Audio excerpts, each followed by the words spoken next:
매일 아침 하나님과 함께 누리는 하늘의 양식, 오늘 만나. 가난한 자는 이웃에게도 미움을 받게 되나 부요한 자는 친구가 많으니라. 이웃을 업신여기는 자는 죄를 범하는 자요, 빈곤한 자를 불쌍히 여기는 자는 복이 있는 자니라. 악을 도모하는 자는 잘못 가는 것이 아니냐? 선을 도모하는 자에게는 인자와 진리가 있으리라. 모든 수고에는 이익이 있어도 입술의 말은 궁핍을 이룰 뿐이니라. 지혜로운 자의 재물은 그의 면류관이요 미련한 자의 소유는 다만 미련한 것이니라. 진실한 증인은 사람의 생명을 구원하여도 거짓말을 뱉는 사람은 속이느니라. 여호와를 경외하는 자에게는 견고한 의뢰가 있나니 그 자녀들에게 피난처가 있으리라. 여호와를 경외하는 것은 생명의 샘이니 사망의 그물에서 벗어나게 하느니라. 백성이 많은 것은 왕의 영광이요 백성이 적은 것은 주권자의 패망이니라. 노하기를 더디하는 자는 크게 명철하여도 마음이 조급한 자는 어리석음을 나타내느니라. 평온한 마음은 육신의 생명이나 시기는 뼈를 썩게 하느니라. 가난한 사람을 학대하는 자는 그를 지으신 이를 멸시하는 자요 궁핍한 사람을 불쌍히 여기는 자는 주를 공경하는 자니라. 악인은 그의 환난에 엎드려져도 의인은 그의 죽음에도 소망이 있느니라. 지혜는 명철한 자의 마음에 머물거니와 미련한 자의 속에 있는 것은 나타나느니라. 공의는 나라를 영화롭게 하고 죄는 백성을 욕되게 하느니라.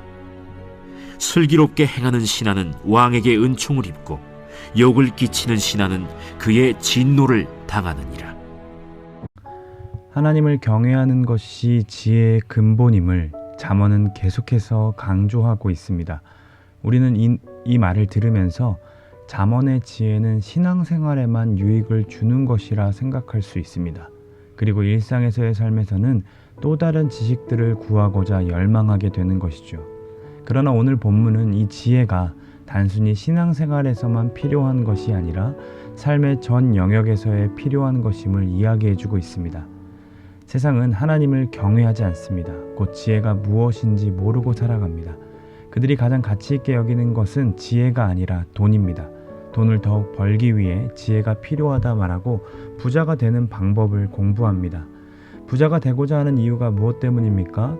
곧 나 자신의 행복입니다. 세상은 그것이 인간이 살아가는 이유라고 말하죠. 네가 소중하다, 너의 인생을 즐겨라는 말들로 광고하며 소비 욕구를 끌어들입니다. 수많은 광고 문구를 한번 보세요. 자기 자신의 행복을 추구하기 위해 냉장고를 예쁜 것으로 바꾸어야 하고 세탁기에 건조기까지 두어야 한다고 선전합니다. 그러나 광고주들의 궁극적인 관심은 소비자들의 행복이 아닙니다. 그들의 소비 욕구를 통해 얻어지는 자신들의 이익입니다. 결국 돈으로 결부되죠. 이처럼 세상은 돈이 지배하고 있다 해도 과언이 아닙니다. 이웃에게 선을 베푸는 것도 결국엔 자신의 행복이 채워져야 가능한 일이라 말합니다. 그러나 성경은 우리의 삶의 목적과 행복이 돈으로부터 오는 것이 아님을 분명하게 이야기해주고 있습니다. 그리스도인들에게 행복을 주는 요인이 무엇입니까? 잠언은 지혜라 이야기합니다. 지혜가 무엇입니까? 앞에서 말씀드린 대로 하나님을 경외하는 삶이죠. 돈을 최고의 가치로 여기는 삶을 사는 사람들에게 가난한 사람들은 그저 멸시의 대상입니다. 본문의 말대로 가난한 사람들은 이렇게 이웃들에게 미움을 받습니다. 벌어들이는 수입에 따라 세금을 많이 내고 그로 인해 복지를 누리는 것을 어떤 이들이 가장 부당하게 느끼고 항의합니까? 부자들입니다. 부자들에게 가난한 사람들은 짐일 뿐입니다. 그러나 하나님을 경외하는 사람들에게 가난한 사람들은 은혜를 베풀어야 하는 사람입니다. 그리스도인들의 삶에서 누군가를 도와주어야 한다는 그 마음의 동기는 곧 은혜입니다. 가난한 사람들이 자신을 도와주었기에 가난한 사람들을 도와야 된다고 설득하지 않습니다. 자신이 가난할 때 부자인 누군가에게 도움을 받았기에 이제는 베푸는 사람이 되라고 말하지도 않습니다. 오직 그들을 도와주어야 하는 것은 하나님으로부터 받은 복이 크기에 그 받은 복, 받은 은혜를 그들에게 나누어 주라고 이야기하고 있습니다. 그리스도인들의 이 플로잉에 대한 동기는 하나님으로부터 받은 은혜여야 합니다. 세상은 돈을 가치 있게 여기며 살기 때문에 주면 그만큼 받아야 된다라고 생각하죠. 그러나 그리스도인들의 이 플로잉은 받을 것을 기대하지 않는 플로잉입니다. 더욱 정확하게 이야기하자면 이미 넘치도록 받았기 때문에 사람에게 베푸는 그저 하나님의 마음을 전달하는 거죠. 단순히 재정적인 플로잉만을 이야기하는 것이 아닙니다. 우리는 감정적으로도 누군가에게 베풀 때 습관적으로 계산을 먼저 하게 됩니다. 이 사람이 나에게 어떤 마음으로 대해주었는지를 생각해보고 그에 따라 반응해주지 않으면 괘씸하게 여기는 사람을 미워하기까지 합니다. 이러한 마음이 생겨나는 것은 하나님을 경외하는 것을 지혜로 여기지 않았기 때문입니다. 그러므로 그리스도인들은 누군가에 대해 미워하는 마음이 들 때 그에게 내가 어떻게 해주었는지를 생각하기보다 하나님이 나에게 행하셨던 그 일을 생각해 보아야 합니다. 우리가 플로잉하는 그 원동력이 거기에 있기 때문입니다. 오늘 본문의 말처럼 가난한 사람은 우리가 은혜를 베풀어야 하는 대상들입니다. 그들을 향한 하나님의 그 선하신 계획을 품어야 합니다. 그렇게 선을 도모하는 삶은 하나님의 사랑과 진리를 얻게 됩니다. 그리스도인들의 이러한 삶으로 세상은 진짜 사랑이 무엇인지를 조금씩 경험하게 되죠. 주면 받아야 하고 받으면 줘야 하는 삶에서 지쳐버린 그들은 누군가에게 어느 것도 기대하지 않고 기꺼이 자신의 것을 내어주는 그 그리스도인들의 인자와 사랑을 보면서 간접적으로 하나님이 어떤 분이신지 생명의 셈이 무엇인지를 경험하게 되는 것입니다. 그들은 좀처럼 성을 내지 않습니다. 다시 받기 위해 준 것이 아니기 때문에 마음이 조급해하는 어리석음도 보이지 않습니다. 하나님으로부터 얻는 것으로 마음의 평안함을 얻기에 누가 더 받았다는 것 때문에 자신보다 누가 더 잘 사는 것 때문에 질투하는 데 감정을 허비하지 않습니다.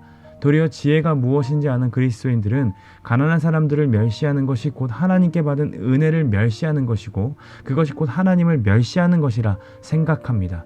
그렇기 때문에 마치 더 많은 빛을 탕감받은 자가 자신에게 빚진 자를 옥에 가두는 그 어리석은 일, 그리스도인들은 하지 않습니다. 그래서 본문은 이렇게 말하는 거죠. 31절을 보십시오. 궁핍한 사람을 불쌍히 여기는 자는 주를 공경하는 자니라. 이것이 이해가 되십니까? 자신을 지으신 분이 누구인지를 알기에 주님을 공경할 수밖에 없고 죄로 인해 궁핍했던 우리를 하나님께서 어떻게 구원해 주신지를 알기에 주변의 궁핍한 사람들을 보면 불쌍히 여기는 마음을 갖는 겁니다. 하나님을 경외하는 여러분들에게 권면합니다. 우리 주변에 보이는 가난한 이웃들은 우리가 은혜를 베풀어야 하는 사람들입니다. 이들을 보면서 모른 척하거나 더 나아가 멸시하는 마음을 품는 것은 하나님께 받은 은혜에 대해 감사할 줄 모르는 태도이며 곧 하나님을 경외하지 않는 삶입니다. 지혜는 단순히 신앙생활에서만 드러나는 것이 아닙니다. 우리의 일상에서 드러나야만이 그것이 곧 하나님으로부터 오는 지혜가 됩니다. 오늘도 우리를 부르신 삶의 현장에서 우리가 소유나 지위로 사람들을 달리 대하지 않기를 원합니다. 우리에게 어떠한 이득이 없어도 우리의 말과 행동이 그들을 섬기는 데 사용되기를 원합니다. 여러분 기억하십시오. 우리는 가난한 자들에게 이득을 보려고 선을 베푸는 자들이 아닙니다. 창세 전부터 나를 선택해 주시고 자녀 삼아 주신 그 하나님의 은혜 때문에 그 은혜로 인해 우리 주변의 이웃을 사랑하는 것입니다.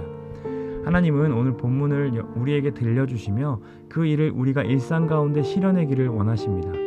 하나님, 저에게 지혜를 실현할 수 있는 그 가난한 영혼을 오늘 보여주십시오라고 말하면서 우리 이렇게 기도하며 하루를 시작하는 것은 어떨까요?